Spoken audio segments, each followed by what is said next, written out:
Jonas, capítulo 3, verso 1 ao verso 10, diz o seguinte: A palavra do Senhor veio a Jonas pela segunda vez. Vai agora à grande cidade de Nínive e proclama a mensagem que eu te ordeno. Jonas foi imediatamente para Nínive, segundo a palavra do Senhor. Nínive era uma cidade grande e se levava 3 dias para percorrê-la.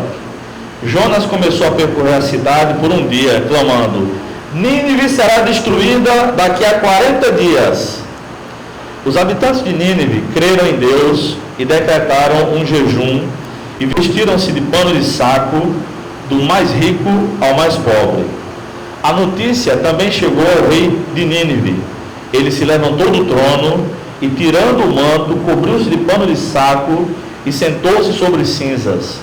Então fez uma proclamação e a publicou em Nínive, por decreto do rei e dos seus nobres, que nem homens, nem animais, nem bois, nem ovelhas, provem coisa alguma, não comam nem bebam água, mas sejam cobertos de pano de saco, tanto os homens como os animais, e clamem com fervor a Deus, e cada um se converta do seu mau caminho e da violência de suas mãos. Talvez Deus se volte, arrependa-se e afaste o furor da sua ira, de modo que não morramos. E Deus viu o que eles fizeram, como se converteram do seu mau caminho, então arrependeu-se do castigo que lhes enviaria e não o executou. Amém. Até aí. Meus irmãos, a gente já viu que o personagem principal do livro de Jonas é Deus, como em toda a Bíblia.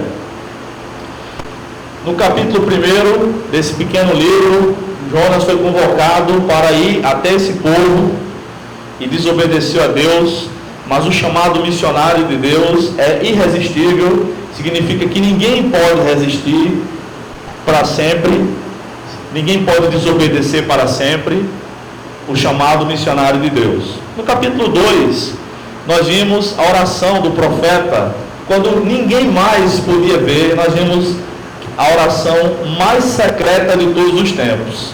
Só Jonas e Deus sabiam daquela oração. Agora no capítulo 3, eu quero meditar com os irmãos sobre o tema O Deus que Salva. Deus é o Salvador. Aliás, Jonas termina a sua oração no capítulo 2, versículo 9, dizendo isso: a salvação pertence ao Senhor, ou do Senhor vem a salvação. A salvação não é operada por mãos humanas ou por obras humanas. A salvação não acontece por um ciclo de reencarnações que os homens vão melhorando a cada dia. Pelo contrário, a história humana tem comprovado o contrário disso. Os homens têm ficado piores à medida que os séculos vão passando. Os homens conseguem formas mais tecnológicas, mais cruéis, mais perspicazes de pecar à medida que os anos vão passando. Então essa história de que a humanidade vai evoluindo, no sentido de que vai melhorando à medida que os anos vão passando, à medida que as pessoas vão reencarnando, é tudo conversa fiada. A própria realidade nega isso. E não há como ir contra a realidade. A salvação também não vem de dentro. Uma saudação comum que as pessoas têm usado por aí, nem sabem de onde vem, mas vem do hinduísmo, né? Eles falam Namastê. Namastê é uma saudação hindu que significa: o Deus que habita em mim saúda o Deus que habita em ti. E não tem nada a ver com a ideia do Espírito Santo morando nos crentes, não. Na ideia dessa saudação, que muita gente tem usado por aí, é que cada um de nós tem um Deus dentro de si. E esses deuses se saúdam. Não, a salvação também não vem de dentro. A salvação vem de cima. A salvação vem do Senhor. Vem do Deus que salva. O Deus que enviou seu Filho para morrer em lugar dos pecadores. Quando o Senhor Jesus estava orando no Getsemane, alguns momentos antes de ser entregue covardemente por Judas Iscariotes aos soldados, Ele orou, de tão angustiado que estava, ele só conseguiu orar com as mesmas palavras. Aquilo não foi uma reza, né, porque ele orou as 3 vezes do mesmo jeito. Mas quando a gente está muito angustiado, às vezes nos fogem as palavras. Foi o caso da oração de Jesus no Getsemane. E ele disse: Pai, se possível, afasta de mim este cálice. Contudo, não seja feita a minha vontade, mas a tua. Irmãos, mas não era possível. Não era possível Deus salvar a humanidade de outra maneira. A única forma que o próprio Deus estabeleceu para salvar a humanidade é pela fé em Jesus Cristo. E não era possível outra maneira. Por isso Jesus foi para a cruz, morreu e ressuscitou para salvar todo que nele crê. Por isso Deus não pôde afastar de Jesus aquele cálice, significa aquela situação difícil que ele teve de passar. Nesse texto que nós acabamos de ler, eu observo pelo menos 3 elementos da obra do Deus que salva. O primeiro elemento é a pregação. No verso 1 ao verso 4, nós vemos que Jonas foi convocado novamente para ir a Nínive. O texto diz que a palavra do Senhor veio a Jonas pela 2ª vez, mas era a mesma ordem: vai agora até a cidade de Nínive e proclama a mensagem que eu te ordeno. A pregação é algo insubstituível. Um culto sem pregação não é culto. A gente pode fazer uma celebração religiosa só com louvores, um louvorzão, como tinha muitos antigamente, né? Alguns nem tão antigamente assim. A gente pode fazer uma reunião apenas de oração. Pode, é bom também que isso aconteça. Mas se não houver a pregação da palavra de Deus, a gente não pode chamar aquela oração de culto. Uma peça de teatro, por mais abençoada que seja, por mais clara que seja a transmissão da mensagem do Evangelho por meio de uma peça de teatro na igreja, não pode substituir a pregação. A pregação é o meio que Deus escolheu para salvar pecadores. E é interessante que os gregos ficavam achando isso um absurdo. E Paulo chama, ironicamente até, a pregação de absurdo. Na primeira carta de Paulo aos Coríntios, no capítulo 1. Enquanto os gregos, os coríntios, lá da Grécia, diziam que o que fazia o ser humano evoluir para ser um homem melhor, para que quando morresse se tornasse livre do corpo, e o seu espírito estivesse livre para viver sem as mazelas do pecado, era a filosofia, era o conhecimento, era a instrução intelectual, juntamente com o exercício físico. Lá surgiu também o halterofilismo, na Grécia Antiga. Paulo diz que não. Paulo diz que Deus quis salvar os pecadores pela loucura da pregação. E loucura ali é uma ironia, porque parece loucura para quem pensa que tudo se resolve intelectualmente. Chega um camarada que era um tremendo pecador, fala algumas coisas, ou seja, apregou, prega algumas palavras, alguns ensinamentos, as pessoas creem naquela mensagem e são salvas. Para os gregos, isso era loucura. A pregação em si não é uma loucura, era uma ironia.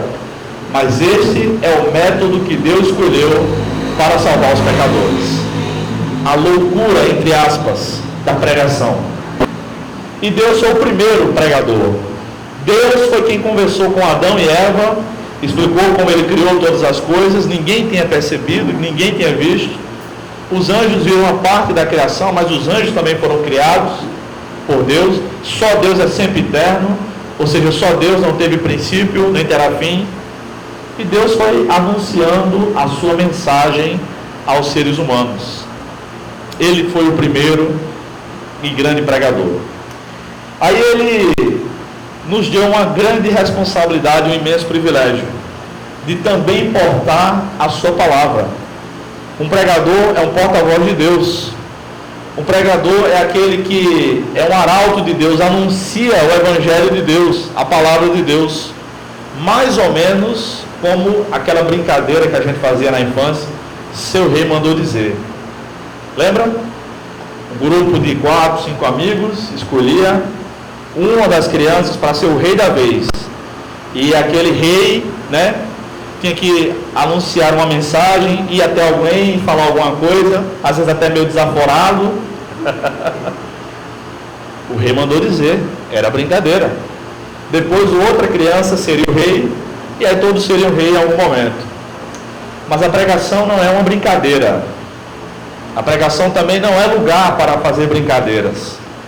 E a mensagem do pregador não pode ser a que um rei humano mandou dizer, mas a que o rei dos reis mandou dizer. E o rei mandou Jonas ir até Nínive.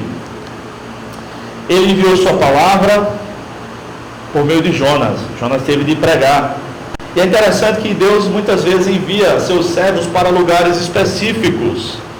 Por isso a igreja precisa estar em comunhão com o Senhor, ter o devido discernimento espiritual, para saber onde deve ser aberto o próximo ponto de pregação, onde deve ser aberta a próxima igreja. Devemos anunciar o evangelho a todo mundo, em todos os lugares, fazer discípulos em todos os lugares do mundo, mas precisamos de uma direção específica, de onde fazer isso em um lugar por vez. No caso de Jonas, foi em Nínive. E no seu caso? Onde Deus quer que você pregue a palavra? Jesus disse que nós devemos ir por todo mundo e pregar o evangelho a toda criatura. Jesus disse também que nós devemos ir fazer discípulos de todas as nações. Mas é interessante que essa tradução não é a melhor. Ela não é a mais correta. Não é, portanto, ide fazer discípulos em todas as nações. A tradução correta dessa passagem lá de Mateus 28, 18 e 19 é: portanto, indo, no gerúndio, indo, façam discípulos em todas as nações. Não é ide, é indo. Significa que a ênfase não está no ir, mas em fazer discípulos. Ou seja, enquanto você está indo, faça discípulos. Discípulos de Jesus. Está indo trabalhar? Faça discípulos. Está indo tirar férias? Faça discípulos. Está indo jogar futebol? Faça discípulos. Está indo estudar? Faça discípulos. Está indo visitar os seus parentes? Faça discípulos. Enquanto estivermos nessa terra, indo para qualquer lugar, devemos fazer discípulos. O mensageiro, que no caso era Jonas, estava preparado. A gente sabe pela oração que ele fez no capítulo anterior, no capítulo 2, que ele conhecia muito bem a palavra de Deus. Ele conhecia muito bem o caráter de Deus. Ele sabia o que anunciava. E Deus prepara seus servos por meio da sua palavra, dizendo qual é a mensagem que nós temos que pregar. A mensagem que Jonas tinha que pregar era uma frase só, irmãos. Era essa que está no versículo 4. Nínive será destruída daqui a 40 dias. Essa era a mensagem que ele tinha que pregar. Somente. Ele nem tinha que convocar o povo ao arrependimento. Deus não mandou ele falar isso. Deus só mandou ele falar isso. Nínive será destruída daqui a 40 dias. O número 40 é um número muito marcante nas Escrituras. Todas as vezes que o número 40 aparece na Bíblia, indica que haverá uma mudança de fase para aqueles que estão envolvidos com aquele número. Por exemplo, foram 40 dias de chuva no dilúvio, e todos que estavam envolvidos tiveram uma grande mudança. As 8 pessoas que estavam na arca sobreviveram, o resto da humanidade pereceu. Foram 40 anos de Moisés vivendo no palácio do faraó, e aí ele sai, matou um camarada lá numa briga, até sem querer, foi morar no deserto, passou mais 40 anos morando no deserto. Aí Deus chamou ele para uma grande obra, e foram 40 anos de Moisés, os últimos 40 anos da sua vida, e os 40 anos caminhando com o povo rumo a Canaã. Mudança, mudança e mudança. O jejum que Elias fez foi um jejum de 40 dias. Antes disso também Moisés passou 40 dias na presença de Deus, lá no monte. O Senhor Jesus começou o seu ministério jejuando por 40 dias e 40 noites. Quando ele ressuscitou, ele também passou mais 40 dias aqui na terra, discipulando seus discípulos. Toda vez que o número 40 aparece na Bíblia, significa que uma grande mudança está para acontecer com aquele povo que está envolvido ali. E esse foi o caso. A pregação deve ser feita com fidelidade. Jonas não deveria acrescentar uma vírgula sequer à mensagem que Deus lhe deu, nem diminuir. Hoje em dia, nós não devemos acrescentar nem uma vírgula, nem diminuir nada ao conteúdo da palavra de Deus na nossa pregação. Por isso que eu peço para vocês manterem a Bíblia aberta, para vocês irem conferindo se o que eu estou dizendo está na Bíblia. Se não tiver, eu faço questão que vocês me cobrem no final, para que vocês também estejam aprendendo. Se eu estiver ensinando corretamente, vocês irem verificando e decorando passagens bíblicas, decorando não somente a sequência dos livros bíblicos, mas decorando versículos, capítulos inteiros da Bíblia. Isso é muito bom. O segundo elemento presente neste capítulo aqui, em relação ao Deus que salva, é o arrependimento. O texto fala de arrependimento do versículo 5 ao versículo 9. Jonas tinha que caminhar por aquela cidade que levava aproximadamente 3 dias para caminhar e anunciar: daqui a 40 dias Deus vai destruir essa cidade. No segundo dia, obviamente, seria daqui a 39 dias e daqui a 38 dias. Mas ele nem chegou na mensagem do daqui a 39 dias. No primeiro dia da pregação de Jonas, do anúncio do juízo divino, o povo se arrependeu dos seus pecados. O povo creu na mensagem de Jonas e se arrependeu. Isso é interessante, irmãos, porque mostra que todo mundo tem do que se arrepender. Todos nós. Nós cremos numa doutrina, chamamos de depravação total. Essa doutrina, na minha opinião, não tem um nome mais apropriado para o século XXI. Mas o nome vem do século XVI. Vamos perdoar. Significa somente o seguinte: que todo mundo nasce em pecado. Todos nascemos em pecado. A garotada que está lá em cima, um bebezinho fofinho, recém-nascido, ele tem um pecado. Mas qual foi o pecado que ele cometeu? Ele nem sabe que existe. Ainda não sabe. Ele ainda não cometeu nenhum pecado. Se sobreviver, vai cometer. Mas nasceu com o pecado original, o pecado herdado. Por isso, os recém-nascidos também são carentes da graça de Deus, também são carentes da salvação de Deus. As crianças também devem ouvir o Evangelho. Ninguém ensina a criança a mentir, né? Quase ninguém. Tem quem ensine. Mas elas mentem. Ninguém ensina a criança a bater na cara dos pais, né? Mas elas batem. Elas batem. E os pais que dão uma palmadinha na mão da criança percebem que elas, mesmo sem saber que não devem fazer aquilo, por causa da dor, param de fazer. Por quê? Porque elas não nascem em santidade, elas nascem em pecado. E tudo quanto vão fazer inclina-se para o pecado. Mas os crentes, nós somos salvos em Cristo, mas também cometemos pecados. Os nossos pecados não nos fazem perder a salvação, os pecados cotidianos, digamos assim. Apenas uma vida sem santidade e uma vida de apostasia, aquele que nega completamente a sua fé, perde a sua salvação. Mas cometemos pecados também. É preciso que tenhamos humildade e que nos acheguemos a Deus também com arrependimento diário, se for necessário, pedindo seu perdão e recebendo seu perdão. Mas me chama a atenção também a forma com a qual o povo de Nínive se arrependeu dos seus pecados. O povo não somente se arrependeu e disse: profeta, Jonas, hebreu, vem cá, a gente se arrepende, o que é que a gente tem que fazer? Eles que tomaram a iniciativa, eles se arrependeram, e o próprio rei decretou um jejum nacional. 120 mil pessoas, era a cidade de Nínive, era uma cidade grande, 120 mil pessoas.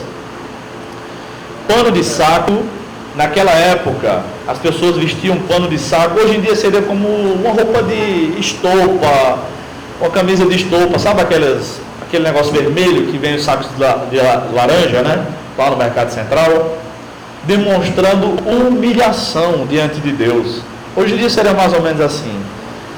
Sentou o rei, o próprio rei sentou na cinza, para dizer que estava se humilhando diante de Deus, completamente. E com fervor, clamaram a Deus. Com fervor, significa de todo o coração. Irmãos, o povo de Nínive se arrependeu aqui nessa passagem com uma atitude muitas vezes mais louvável do que a de muitos crentes, que acha que não tem mais do que se arrepender, que acha que não precisa mais nem tocar no chão, já está quase glorificado, acha que não peca mais. Uma vez eu estava fazendo um curso com um professor, ele disse que foi pregar numa igreja, e a mulher, aliás, e um irmão chegou para ele e disse assim: eu não peco faz 5 anos. Mais um pecado, né? Mais uma mentira acabou de cometer. Irmãos, tem gente que acha que não é pecadora. Na nossa pregação evangelística, enquanto a gente estiver pregando por aí, antes de falar do céu, antes de falar das bênçãos da salvação, da comunhão com Deus, de ser habitado pelo Espírito Santo, de desfrutar do entendimento da palavra de Deus, de participar da ceia do Senhor, de ter orações respondidas, de experimentar milagres, a gente precisa demonstrar do que as pessoas precisam ser salvas. Elas precisam ser salvas dos seus pecados. Então, quando você estiver evangelizando, antes de falar da salvação, fale que ela é pecadora. Mostre que ela precisa se arrepender, que tem do que se arrepender, que se ela continuar assim, não irá para o céu. Eu estava ouvindo o pastor Hernandes Dias Lopes esses dias, e ele contou que quando foi estudar no seminário, em 1978, lá em Campinas, na primeira semana que ele estava morando em Campinas, uma irmã lá da cidade passou no seminário e levou ele para dar uma volta, para conhecer a cidade de Campinas. E levou ele lá num quartel. E tinha um camarada lá, de prontidão, segurando um fuzil, em pé, vigiando lá. E ele, todo empolgado, primeira semana no seminário, cheio de entusiasmo, gritou para o camarada lá: meu amigo, como vai? Você quer ouvir a palavra do Senhor? Vamos lá para a igreja esse final de semana. E o cara deu um grito nele, o soldado deu um grito nele lá, com um fuzil na mão e saiu de perto. Ficou assustado. Aí a irmã disse: ele é ateu. Aí ele ficou meio assim. Continuaram conhecendo o estabelecimento lá, o quartel, e ele ficou com aquilo na cabeça. Antes de sair, porém, ele chegou perto do soldado e disse: eu tenho um negócio para dizer para você. Você pode não gostar de mim, mas Jesus te ama. Você pode não acreditar em Deus, mas Jesus morreu por você.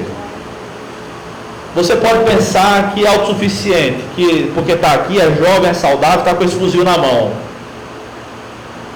porque tem medo de você. Mas se você morrer do jeito que você está, sem acreditar em Deus, sem entregar sua vida para Ele, você vai para o inferno. Aí ele foi embora de vez. Na semana seguinte, quando a irmã chegou lá no seminário, conversou com o pastor Hernandes e disse, não era pastor ainda, né? Chegou e disse: olha, o soldado fulano quer falar contigo. Ele disse: meu Deus, o que será? Ele chegou e disse: meu irmão, eu fiquei pensando a semana toda no que você me disse. Eu quero entregar minha vida para Jesus. as pessoas estão vivendo como se elas não precisassem de Deus.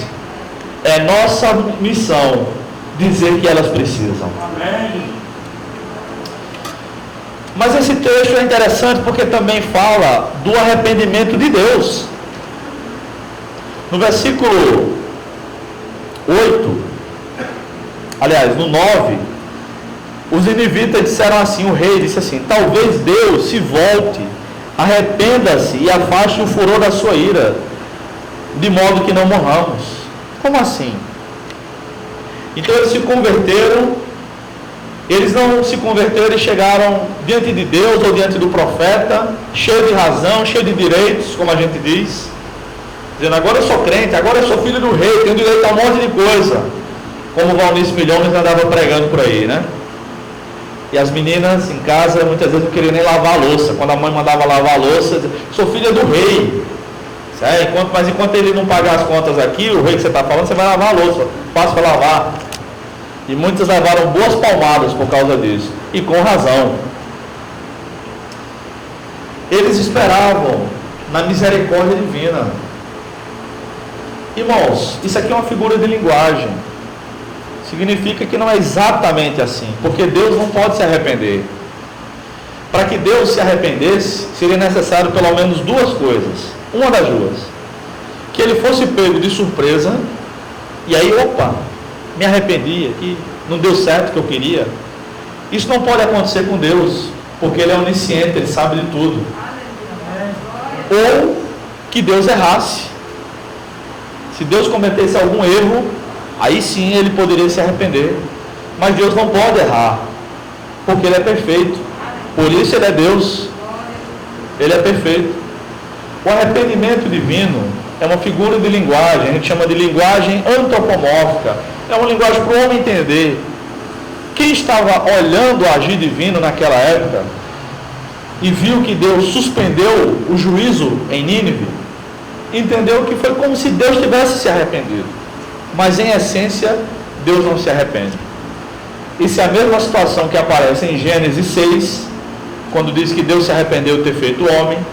Em 1 Samuel capítulo 15, quando diz que Deus se arrependeu de ter colocado Saul como rei sobre Israel. Significa que Deus ficou triste. Mas aqui significa que eles esperavam que Deus não mandasse mais o juízo para a terra deles. E foi o que aconteceu. Então, o Deus que salva, salva por meio da pregação. O Deus que salva requer arrependimento das pessoas pecadoras. Mas o Deus que salva opera com a sua misericórdia peculiar, misericórdia divina. E sobre isso nós vemos no versículo 10, a misericórdia divina, que diz que Deus viu o que eles fizeram, como se converteram ao seu mau caminho, então arrependeu-se do castigo que lhes enviaria e não o executou, ou seja, não executou o castigo. Irmãos, um dia Deus enviará um castigo a todos que não se arrependerem de seus pecados. A Bíblia diz de diversas maneiras, implícita e explicitamente, que Deus é amor, que Deus amou o mundo, que Deus é misericordioso, que Deus é bom, que Deus é justo, que Deus é fiel, que o seu amor dura para sempre. Mas a Bíblia também diz que não há quem escape das suas mãos. A Bíblia diz que ninguém pode prevalecer contra o Senhor. A Bíblia também diz que o Senhor é um fogo consumidor. E a Bíblia diz que o inferno foi preparado para o diabo e seus anjos, ou seja, seus mensageiros. Sejam os mensageiros espirituais, sejam aqueles que não creem em Jesus Cristo. Todos quantos não creem em Jesus perecerão eternamente no inferno. Essa é uma dificuldade que muitos incrédulos, muitos céticos alegam em relação ao Deus da Bíblia. Como pode um Deus cheio de amor, cheio de bondade, de misericórdia, mandar pecadores perecerem eternamente no inferno? Já me fizeram esse tipo de pergunta. E eu respondo com outra pergunta. Como pode um Deus justo, santo, perfeito, perdoar pessoas tão pecadoras como nós e nos dar o céu eternamente. Esse mesmo Deus que dá o céu àqueles que se arrependem de seus pecados, fará com que os pecados dos pecadores sejam punidos no inferno eternamente. E tem gente negando que a duração do inferno, digamos assim, será eterna, que o castigo no inferno será eterno. Não será, não, será eterno sim. Não tem como negar não. John Stott, talvez o maior teólogo do mundo do século passado, chegou a negar e morreu negando que no inferno as pessoas não vão perecer eternamente. Ele dizia que no inferno vai ter fim o sofrimento um dia. As testemunhas de Jeová ensinam isso ainda hoje. Eles dizem que as pessoas serão simplesmente aniquiladas, deixarão de existir. Mas e o castigo pelos seus pecados? Não, irmãos. O Deus que manda para o céu também manda para o inferno aqueles que o rejeitam. Isso também é o Evangelho. Isso também é a mensagem da Bíblia. Deus é justo. Deus suspendeu o julgamento imediatamente, porque o povo se arrependeu de verdade de todo o coração. Assim também foi conosco. Paulo escreveu em Romanos, capítulo 8, versículo 1, dizendo que não há mais condenação alguma para aqueles que estão em Cristo Jesus.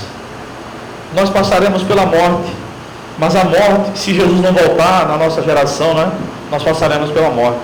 Mas a morte para o cristão é uma passagem da vida para a vida eterna.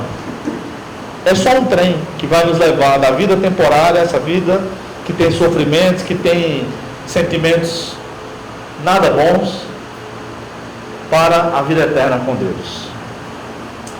Esse texto também mostra que Deus é rico em misericórdia.